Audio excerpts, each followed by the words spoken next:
안녕하십니까? 네, 이제 앞으로 2주만 더 있으면 2기가 끝나게 됩니다. 미리 말씀드리지만 다음 교과는 이제 주제에 대한 이야기로 들어가더라고요. 못 박히신 창조자란 이야기로 예수님에 대한 이야기로 들어갈 것 같습니다. 이제 창세기 후반부의 문을 열고요. 족보로서는 마지막 10번째 족보에 해당하는 야곱의 가문에 대한 이야기입니다. 특별히 거기에서 오늘 요셉에 대한 이야기를 좀 살펴보려고 합니다. 요셉에 대한 이야기를 이해하실 때 그 이야기로만 많이 기억하실 수도 있겠다 싶습니다. 그래서 구조를 좀 보아주시면 좋을 것 같아요. 일단 야곱 가문의 이야기가 창세기에서는 가장 긴장감 넘치는 이야기입니다. 막 동생을 팔고요, 뭐 노예가 됐다가 다시 만나고요, 아버지 돌아가시고 막 형제들끼리 서로 살려고 하는 이 선택들, 굉장히 긴장감이 넘치는 이야기입니다. 그런데 위치를 잘 보시면 36장 다음에 나오는 이 야곱 가문의 이야기가 출애굽기 전에 있습니다. 그러니까 이 말은 무슨 이야기냐면 성경에 있는 이 배치대로 보자면 출애굽을 해야만 하는, 그냥 정확히 표현하면 왜 이집트로 들어갔는지에 대한 내용이 여기 나온다는 겁니다. 그러니까 성경을 보실 때 야곱 가문의 이야기로 야곱에게 어떤 언약이 갔는가 이걸 보시는 것도 중요한데, 전체적으로 보자면 어떻게 출애굽할 수밖에 없었는지, 왜 출애굽할 수밖에 없었는지에 대한 이야기를 보아주셔야 되는 겁니다. 그래서 이 본문의 위치로 보면 도대체 어떻게 이스라엘과 그의 가족이 이집트로 갔지라고 하는 걸 설명해주는 이야기다, 이렇게 보아주시면 좋을 것 같습니다. 그런데 이집트로 갔음에도 불구하고 출애굽기 1장 8에서 14절을 보시게 되면 이 이집트와 이스라엘 사이의 이 감정이 좋나요? 좋지 않나요? 안 좋습니다. 안 좋습니다. 예를 들면 요셉을 알지 못하는 새 왕이 나타났다. 그리고 강제 노동을 시켰다. 이들이 언젠가 원수들과 합하여 우리 이집트라는 나라를 멸망시킬 수 있다. 그리고 이집트 사람들이 너무 싫어했다. 온갖 고된 일로 이스라엘을 괴롭혔다. 이 이야기로 이어지게 됩니다. 그러니까 어떻게 보면 요셉의 이야기, 요셉의 삶이 출애굽기와 그렇게 크게 연결되지 않는다라고 생각할 수 있습니다. 왜냐하면 너무 적대적이니까 그렇죠. 그리고 또 유목 생활을 하던 사람이 아니라 출애굽기에 보면 이제 강제 노동자로 노예처럼 사는 모습, 전쟁 포로의 모습을 볼 수 있기 때문에 그렇습니다. 그러나 그럼에도 불구하고 사실 동떨어져 보이는 이 이야기가 창세기 앞에 있는 이 12장부터 36장 출애굽기를 연결해주는 다리다라고 기억해 주시면 좋습니다. 이게 왜 다리인가? 여러분 출애굽기만 한번 생각해 볼게요. 출애굽기만 생각해 보면 타도의 대상은 이집트입니다. 정복의 대상은 가나안이에요. 제가 만약에 유대인이라고 생각해 볼게요. 강을 건넌 사람인 우리 히브리 민족에게 이집트라는 이방 민족은 나쁜 사람들이에요. 가나안이라고 하는 이방 민족은 같이 살 수가 없고 둘 중 하나는 죽어야 되는 원수 같은 존재예요. 자, 그럼 만약 이렇게 된다면 하나님이 가지고 계신 성품인 사랑에 대한 이야기를 오해하기 쉽습니다. 하나님은 우리만 사랑하신다는 거예요. 하나님은 우리 민족을 통해서만 일하신다는 거예요. 그런데 하나님은 우리가 살고 있는 이 넓은 세상을 창조하셨고 모든 피조물들을 사랑하시는 분이세요. 그걸 알려주는 게 뭐냐면 37장부터 50장에 나오는 요셉 이야기입니다. 한번 생각을 해볼까요? 신명기와 앞에 있는 이야기들을 좀 보시게 되면 이스라엘 남자고 여자고 이방 여자와 결혼을 하면 됩니까? 안 됩니까? 안 돼요, 안 돼요. 그런데 요셉이 지금 누구와 결혼했죠? 이방 여자인데 그냥 여자 아니에요. 이집트에서 서열 2번째인 제사장의 딸입니다. 그렇죠? 그리고 심지어 그 제사장의 딸을 통해서 얻은 2 아들이 있는데 이 2 아들은 요셉을 대신해서, 그리고 레위가 빠지니까요, 요셉을 대신해서 2 아들 전부 다 민족을 이룰 수 있는 권리를 얻게 됩니다. 이거 되게 독특하죠? 더 중요한 건 이집트 사람들은 유목 생활하는 팔레스타인들을 정복 대상으로 봤습니다. 농경 사회였기 때문에 유목민들은 더럽고 천하다고 생각했어요. 그런데 고센이라고 하는 땅을 현재까지 나온 고고학 자료로 보면 이집트에서 가장 풀이 많은 곳이에요. 다른 말로 하면 이집트에서 가장 살기 좋은 땅이 어디예요? 고센이에요. 그런데 그 땅을 이집트의 파라오가 야곱에게 너는 내 친구라고 하면서 줬다는 것, 이거는 이야기가 달라지는 겁니다. 이방인과 친구도 될 수 있고 결혼해서 살 수 있다고 하는 굉장히 자유로운 이야기, 그런 신학적 메시지가 여기에 들어가 있는 겁니다. 자, 그럼 이렇게 보자면요, 이거 아닐까요? 외국에서도 이스라엘 백성들은 살 수 있다는 거예요. 다른 말로 해볼까요? 이방인들과 함께 사는 것은 문제가 없다는 거예요. 신학적으로도 정당하게 살 수 있고 의미 있는 삶을 살 수 있다는 이야기를 여기에 넣고 있는 겁니다. 만약 이 이야기가 없다면 출애굽기의 이야기, 창세기 앞에 있는 부분만 보면 우리 민족만 최고예요. 하나님이 우리 민족만 구원해야 되고요. 신약으로 가서 다시 생각해 보면 예수님은 이스라엘을 위해서만 와야 하는 겁니다. 그러니까 그런 이야기가 아니라 우리의 생각을 좀 열어줄 수 있는 다리가 되어주는 이야기가 요셉의 이야기라고 보시면 됩니다. 잘 알고 계시는 것처럼 채색 옷을 입었습니다. 채색 옷은 쉽게 얘기하면 긴 외투 같은 옷입니다. 발목까지 가리고요, 손목까지 다 가립니다. 여러분, 더운 나라에서요 발목까지 가리고 손목까지 가리는 옷을 입을 수 있는 사람은 누구일까요? 일을 하는 사람일까요? 일을 시키는 사람일까요? 그렇죠, 시키는 사람이에요. 그럼 이 사람은 집안에서는 굉장한 지위를 가지고 있겠죠.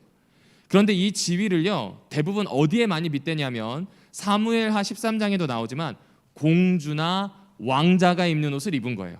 그런데 아직 여기 지금 이스라엘은 왕정 시대가 아닙니다. 이 집안에서 가장 힘이 센 사람은 아버지 야곱이에요.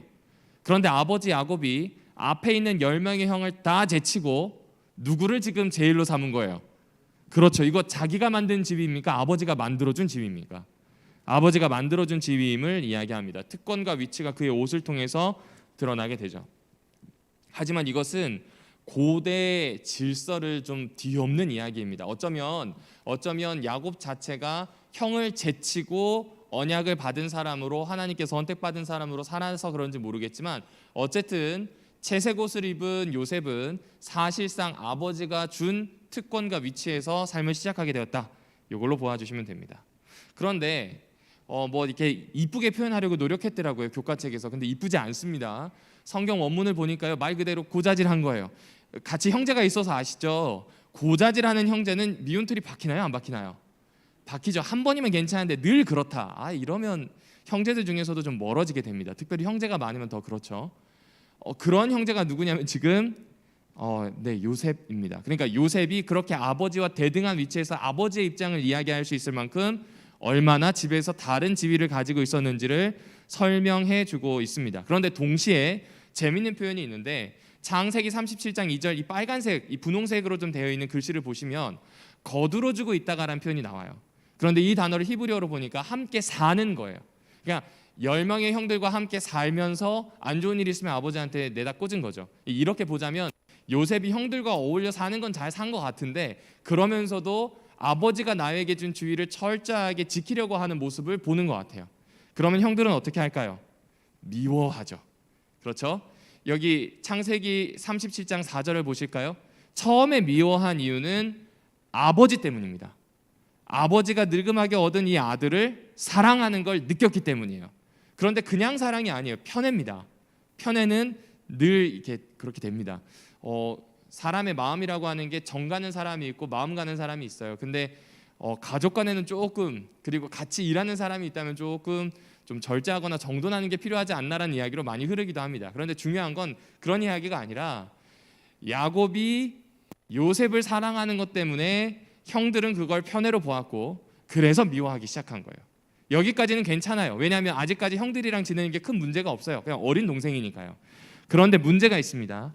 이제 문제가 되는 걸 8절에 보게 되면 그가 꾼 꿈과 그가 한 말입니다. 아버지가 아니라 누가 한 말이에요? 그가 한 말이에요. 그가 무슨 말을 했어요? 단들이 세워져 있는데 형들의 단 10개가 나한테 와서 다 뭐 했대요? 절을 했대요. 내 단은 꼿꼿이 서 있고요. 그럼 지금 단이 절한 거예요? 형들이 절한 거예요? 단이 절한 겁니다. 상징적이에요. 그런데 이 이야기를 듣고 야 네가 우리들의 왕이 되겠성 싶으냐라는 이야기를 합니다. 사실 이때 왕이라고 하는 개념이 있지 않은데 아마 이 개념을 이야기하면서 유다와 좀 연결하고 싶었던 것 같습니다. 복잡한 이야기라서 넘겨두고요. 두 번째 꿈은 갑자기 해와 달과 별들이 나타납니다. 그런데 이 해, 달, 별이 하나의 별에게 인사하나요? 아니면은 요셉에게 직접적으로 경배를 표하나요? 요셉의 별에게 인사를 했나요? 아니면 요셉에게 직접적으로 인사했나요? 그렇죠. 요셉의 별이 아니라 요셉에게 직접적으로 인사합니다. 이제 상징이 아니라 생생한 지위에 대한 사실로 발전하게 됩니다. 그런데 이 이야기를 잘 보시면요, 요셉의 마음이 좀 예언의 신에서 표현하는 것과 조금 다를 수도 있겠다는 상상을 해보게 됩니다. 여러분 시편 148편에 보면 우리 하나님을 찬양해야 되는 이유가 나옵니다. 그분은 창조주이셔요. 그래서 피조물들의 경배를 받으신다는 이야기가 나오는데 시편 148편이 중요한 이유가 뭐냐면 그 피조물들 중에 해, 달, 별이 하나님께 경배를 드려요. 그리고 이 시편의 기록은 사실 그 전에 있었던 사람들의 노랫말이었잖아요. 식구였기 때문에 늘 사람들이 해왔던 말이라 의미가 있는 겁니다. 따라서 해, 달, 별은 절대 사람을 경배할 수 없어요. 피조물은 피조물을 경배할 수 없고 누구만 경배해요? 하나님만 경배해요. 근데 꿈속에서 상징이기는 하지만 피조물들이 누구에게 절을 해요? 요셉에게 절을 해요. 그러니까 번듯이 요셉이 가지고 있었던 약점에 대해서 짝 폭로하는 겁니다. 어떤 약점이에요? 이 인간이 잘 자랐어요. 좋은 성품이 있어요. 남들과 잘 지내긴 하는데 꿈이라고 하는 부분, 하나님이 나에게 가지고 있는 비전에 어떤 의미에서는 하나님과 엇비슷한 위치에 있는 것처럼, 우리 가족들 중에서 내가 그래도 하나님과 제일 가까운 위치에 있는 것처럼 설명한다는 비판을 하고 있는지도 모르겠습니다. 자, 그래서 이제부터 이 이야기는 갈등의 파국으로 이르게 됩니다. 요셉의 갈등은 이제 이렇게 시작이 됩니다. 요셉이요, 길을 떠납니다. 떠나는 이유가 아버지가 형들에게 가서 안부도 묻고 먹을 것을 갖다 주라 해서 출발하게 됩니다. 헤브론에서 세겜까지는 한 여러 날 가야 됩니다. 일주일 이상 가야 되는 거리예요. 그 거리를 쭉 갔습니다. 그런데 세겜에 도착했더니 그 허허벌판에 사람이 있어요, 없어요? 없습니다. 집사님들 만약에 지금 어디 가서 좀 길이 애매하다 싶으면 여보세요, 누구야, 여기 어딘 것 같은데 좀 날 좀 찾아와 줄래? 이럴 수 있어요. 전화기도 없고요, 차도 없고요, 뭐 연락할 수 있는 아무것도 없습니다. 그냥 사람이 걸어서 가고 동물이랑 같이 가거나 그게 다인 상황이에요. 그 세겜에서 형들이 없어요. 그러면 찾을 수 있을까요, 없을까요? 없죠. 그런데 이때 어떤 사람이 등장한다고 성경은 표현합니다. 어떤 사람이라고 하는 구약에서의 표현은 대부분 하나님의 사자인 경우가 많습니다. 따라서 이 일은 지금 하나님이 간섭하고 있다는 겁니다. 이제 창세기 37장부터 하나를 더 추가해야 됩니다. 37장부터 더 명백해지는 사건이 하나 더 있는데, 하나님은 드러내놓고 야곱과 대화하셨던 하나님이 아니라는 거예요. 하나님은 드러내놓고 아브라함과 약속을 하고 아브라함한테 별을 보여주면서 내가 이 모든 별처럼 너의 자손을 충분히 있게 하겠다, 이런 이야기 안 하세요. 이제 하나님은 역사 뒤편으로 물러나세요.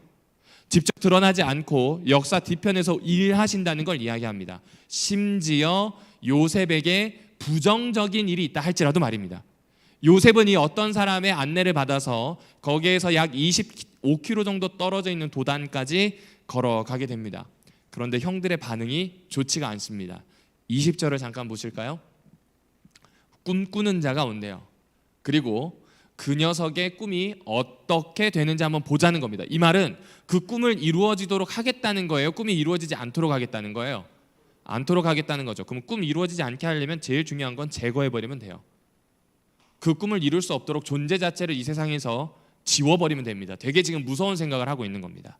그리고 그가 입고 있는 화려한 옷을 벗겨버립니다. 구덩이에 던져 넣었어요. 예레미야서에 보게 되면요, 이거는 죄수들이나 범죄자들에게 하는 행동입니다. 물 없는 구덩이에 넣어버리는 거예요. 그러니까 지금 형들 입장에서는 이 친구가 잘못한 게 없는데 그 자체가, 나를 질투하게 한 그 자체가 죄고 잘못인 거예요. 넣어버린 거죠. 그리고 어떻게 하냐면 이제 죽일 궁리를 합니다. 그런데 이때 르우벤을 따로 뺍니다. 성경 저자가 왜 그랬는지 모르겠지만 르우벤을 따로 뺍니다.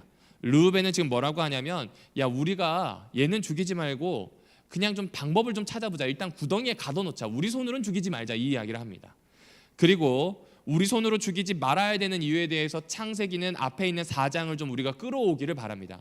여기 보면 창세기 4장 10절이 가운데 있는데 같이 읽어보실까요? 시작. 주님께서 말씀하셨다. 내가 무슨 일을 저질렀느냐? 너의 아우의 피가 땅에서 나를, 그렇죠, 땅에서 나에게 어떻게 한다고요? 울부짖습니다. 살인은요, 하지 말아야 돼요. 하지 말아야 되는 이유가 뭐냐면, 고대 사람들 방식으로 생각했을 때는 살인을 하게 되면 그 피가 하늘까지 올라가서 신원하는 겁니다. 억울함을 풀어달라고 이야기한다는 거예요. 그러니까 이 일은 있어서 안 된다고 르우벤이 생각했던 것 같습니다. 그리고 유다 역시도 비슷하게 생각했어요. 유다는 실권자예요. 유다는 지금 형제들 중에서 형들이 좀 뭐라 그럴까요, 모질한 행동을 했어요. 돌이킬 수 없는 잘못을 했기 때문에 모든 중심이 자기에게 와 있습니다. 유다는 이렇게 이야기합니다. 26절에 보면 그 아이의 피를 어떻게 한다고요? 덮는다는 표현이 나옵니다. 그러니까 이 피를 덮는다고 하는 건 무슨 얘기냐면 이 아이의 피가 하나님께 가서 억울함을 풀어달라는 이야기를 하지 못하도록 죽인 다음에 우리가 해결할 수 없다는 이야기를 지금 하는 거예요. 안 된다는 거죠. 그래서 어떻게 해야 돼요? 팔아야 된다는 이야기를 하고 있는 겁니다. 이거는요, 살인에 대한 교훈을 하기 위해서 주어진 이야기라고 보시면 좋습니다. 다시요, 무슨 이야기라고요? 살인에 대한 교훈이요. 절대로 살인은 하지 말아야 한다는 것을 이야기합니다. 이거는 현재의 중동 상황이나 그때의 중동 상황이나 거의 비슷합니다. 여러분 지금 현대 중동 상황에서는요, 아주 첨예합니다. 이 이스라엘이 있는 원래 이 땅은 팔레스타인 사람들이 사는데 이스라엘이 억지로 들어가서 선점을 하고 그 다음에 자기들 땅이라고 1940년 중반부터 우기기 시작합니다. 그리고 갑자기 팔레스타인 사람들이 원래 살고 있는 고향에서 쫓아내어 버리고 이곳은 우리 조상이 우리에게 하나님으로부터 받은 땅이라고 하는 이 논리를 내세워서 벽을 세우고 사람들을 자꾸 밀어냅니다. 그러다 보니까 아이들이 와가지고 우리 집을 빼앗아간 사람들에게 돌을 던지면 이스라엘에 있는 이 군인인 IDF에 소속되어 있는 군인들이 굉장히 엄하게 진압을 합니다. 사이가 좋을까요? 안 좋을까요? 안 좋아요. 계속 분쟁이 있고요. 늘 살인을 일으킬 만한 증오가 있고 테러가 일어납니다. 근데 당시에 이것도 비슷했습니다. 상황이 팔레스타인과 좋지 않았다라고 보기는 어렵지만 이 땅이 어떤 땅과 같냐면 우리나라 땅과 비슷해요. 일본이 대륙으로 나가려면 우리 땅을 밟아야 돼요. 중국이 해상으로 나가려면 우리 땅을 어떻게 해야 돼요? 밟아야 돼요. 마찬가지로 이집트가 위쪽에 있는 제국들이 있는 아주 물이 많은 강으로 가려면 반드시 이 지역을 밟아야 합니다. 메소포타미아 지역 역시 아프리카에 있는 풍부한 자원을 가지러 가려면 반드시 어떻게 해야 돼요? 이곳을 밟아야 돼요. 그러니까 늘 전쟁과 살인이 일상화될 수밖에 없는 곳에서 살인하지 말라고 하는 이야기를 이 이야기를 통해서 지금 가르치고 있는 겁니다. 자, 그러면 한번 볼게요. 옷으로 대변되고 있는 요셉의 삶입니다. 여러분이 보셔서 아시겠지만 채색 옷을 입었다가 벗겨져요.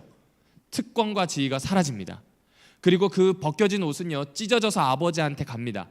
요셉이 죽었다는 것을 증명하는 게 돼버리죠. 이제부터 요셉의 삶은 없다는 걸 대변해 주는 것이 찢겨진 옷입니다. 그런데 다시 이집트에 가서 노예로서 지내긴 했지만, 강제 노동을 하긴 했지만 보디발에게 인정을 받습니다. 그래서 가정 총무까지 올라갔는데 하필이면 그의 부인 중 하나인 것 같아요. 그의 부인 중 하나가 잠자리를 같이 하자고 요청을 하다가 안 되니까 옷을 잡고 늘어집니다. 결국 그 옷도 어떻게 해요? 빼앗기게 되면서 이 사람은 나락으로 떨어지게 됩니다. 자, 그럼 여기까지 했을 때 이 상징이 좀 뉘앙스로 다가오시죠? 삶의 안정, 특권과 위치가 모두 사라졌다는 거예요. 이 삶에 대해서 어떻게 생각하냐는 거죠. 고통스러운 삶이 와서 내 모든 것이 다 벗겨졌을 때 어떻게 살아야 하는지에 대해서 이야기해주고 있는 겁니다. 그런데 그때마다 너무 글씨가 작죠. 요셉에게 나타나는 일들이 있습니다. 처음 37장 2절에는 형들과 함께 살았다는 표현이 나와요. 가족들과 함께 살았고 거기에서 가진 지위가 있었대요. 그런데 그 지위를 다 잃어버린 다음에는 39장이나 아니면 그 이후에는 자꾸 뭐라고 표현하냐면 요셉과 하나님이 함께했다, 하나님이 요셉과 동행했다는 표현이 자꾸 등장합니다. 심지어 하나님이 요셉과 함께하는 것을 그 집안 보디발 사람도 알았다는 표현이 나옵니다. 그리고 그것 때문에 요셉도 형통했지만 보디발도 형통했다는 거예요. 특권과 지위는 벗겨졌는데 하나님이 함께하니 이것이 새로운 삶이 열리는 기회가 되었다는 이야기를 해주고 있는 겁니다. 마찬가지입니다. 옷이 벗겨지면 수치죠. 지금까지 쌓아왔던 나의 삶이 옷 벗겨지듯 벗겨질 수 있습니다. 혹은 형제들처럼 내가 가지고 쌓아왔던 그 모든 것들을 찢어버리고 거짓으로 완전히 나쁜 것으로 매도당할 수도 있다는 겁니다.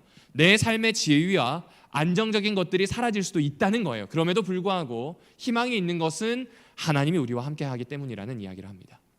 그 하나님이 얼마나 힘이 있나?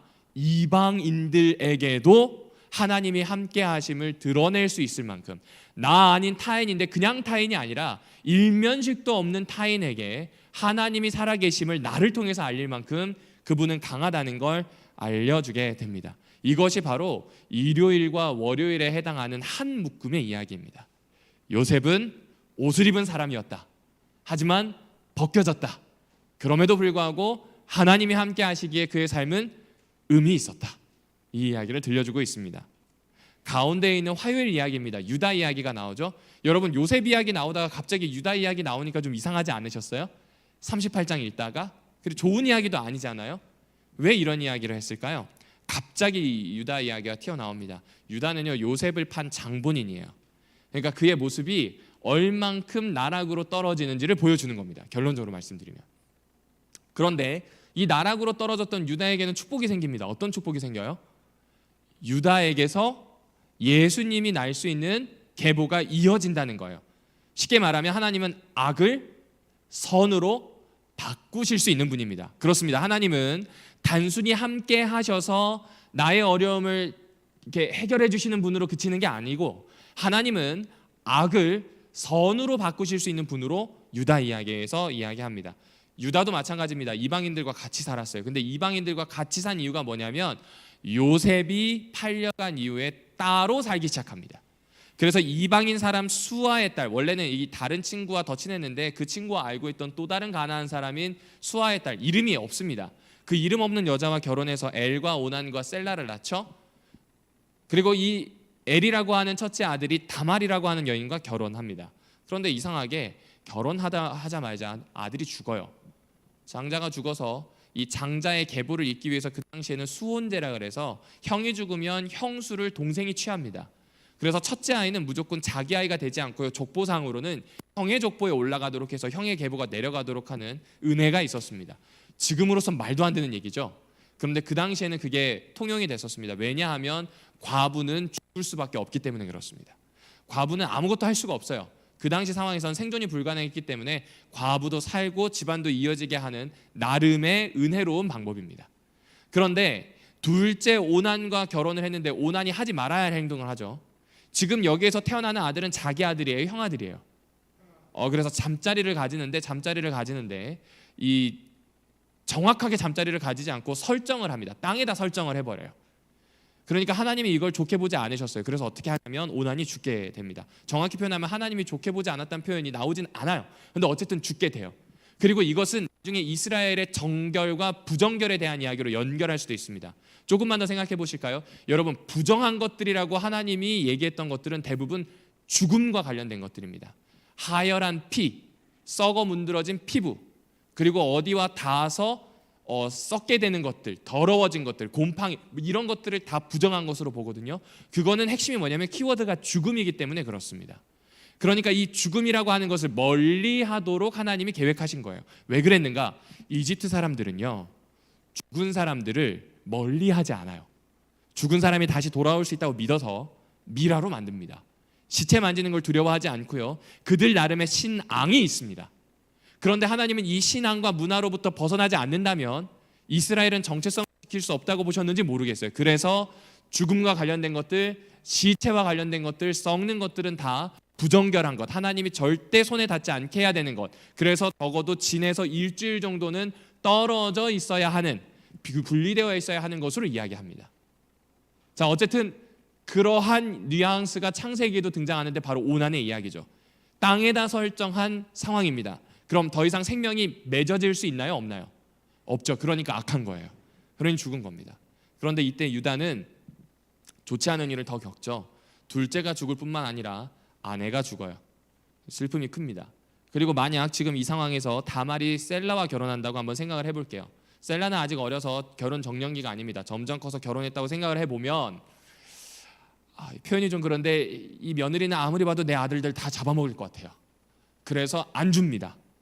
그리고 유다는 자기 아내가 죽은 걸 슬퍼하다가 어느 곳으로 내려가게 되는데, 이 내려가는 곳이 양털 깎는 곳이에요. 유목민이다 보니 양털 깎는 행사에 가서 마음이라도 달래려고 했던 것 같아요.